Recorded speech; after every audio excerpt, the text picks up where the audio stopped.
A question that we get asked is whether a vegetarian diet or whether eating more fruits and vegetables actually lowers the risk of developing cancer. And for the longest time, we've been telling patients that that's the case.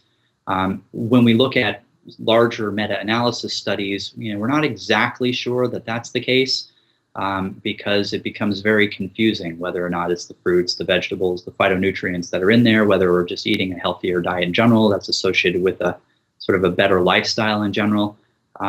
It appears favorable in terms of eating larger amounts of fruits and vegetables does appear to be somewhat protective from the development of cancer. In some studies, it's protective as simply having up to 25% lower risk of developing cancer for people who consume higher quantities of fruits and vegetables.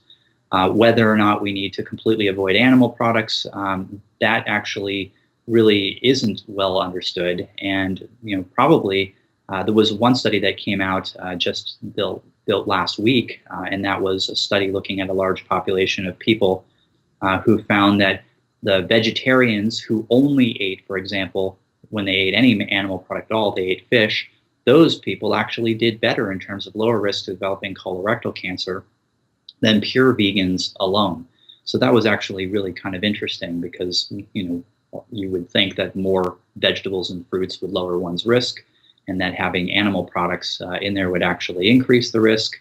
But as it turned out, at least in terms of fish, that was even a better anti-cancer activity when you added that to a vegetarian diet. So in general, I would say that it's a very safe recommendation to tell people to have a diet that's higher in fruits and vegetables. We know that the Mediterranean diet is consistently sort of popping out at the top of diets in terms of healthful effects, in terms of reducing risks of chronic diseases and reducing the risk of cancer. And it appears to be a dose-related effect. The more that you follow this type of diet rigorously, the better your outcomes are in terms of lower risks of all these types of conditions.